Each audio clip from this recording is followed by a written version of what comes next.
সুযোগে গরিবের সাথে অরণ্য কুমার চক্রবর্তী অবৈধ সম্পর্ক গড়ে উঠে গরিবেরা গর্ভবতী হয়ে পড়ে। গরিবেরা যখন বুঝতে পারলেন তিনি গর্ভবতী হয়েছেন, তখন গরিবেরা অরণ্য কুমারকে বিয়ে করার জন্য চাপ দেন। অরণ্য কুমার বিয়েতে রাজি না হয়ে অবৈধ সম্পর্ককে অস্বীকার করে। এদিকে চণ্ডীদাস বিষয়টি জানার জন্য চিন্তিত হয়ে পড়ে। এরই মধ্যে গরিবেরা 12/12/1920 তারিখে একটি পুত্র সন্তানের জন্ম দেয়। তার নাম হয় দেবদাস চক্রবর্তী। চণ্ডীদাস অরণ্য কুমারকে গরিবেরাকে উঠিয়ে নিতে চাপ দিতে থাকে, কিন্তু অরণ্য কুমার রাজি হন না মাননীয় স্পিকার। এরই মধ্যে দেবদাসের বয়স 2 বছরের উন্নতি হয়। চণ্ডীদাস হতাশাগ্রস্ত হয়ে পড়েন, ভীষণভাবে অস্বস্তি বোধ করেন। মাননীয় সদস্যবৃন্দ, আপনারা একটু শান্ত হন।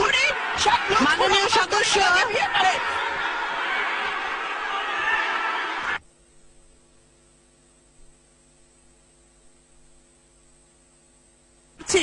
মাননীয় সদস্য, আমি আপনার দৃষ্টি আকর্ষণ করছি।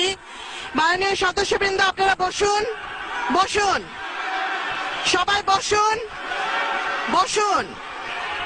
মাননীয় সদস্য, আমি আপনার দৃষ্টি আকর্ষণ করছি। মাননীয় সদস্য, আপনি 270 বিধি অনুসরণে বাজেটের উপর বক্তব্য দিন। মাননীয় সদস্য, ওনাকে মাইক দিন। ধন্যবাদ মাননীয় স্পিকার। আপনি আমাকে বাজেটের উপর বক্তৃতা দিতে বলেছেন, কিন্তু গত 20 তারিখে যে বক্তৃতা দেওয়া হয়েছে, আমি আপনার কাছে প্রশ্ন রাখতে চাই, এটা কি বাজেট বক্তৃতা ছিল? আপনি মাননীয় স্পিকার, আমি এখানে বক্তব্য দিব, আমি শুধু পাল্টা জবাব দিব।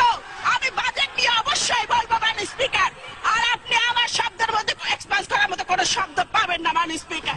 লেট মি সে মাননীয় স্পিকার, মাননীয় স্পিকার, জনাব মাল মুহিত যে বাজেট দিয়েছেন, এই বাজেট এদেশের মানুষের হতাশা ক্ষুব্ধ হৃদয়ে বেদনার দীর্ঘশ্বাস। মাননীয় স্পিকার, মাননীয় স্পিকার,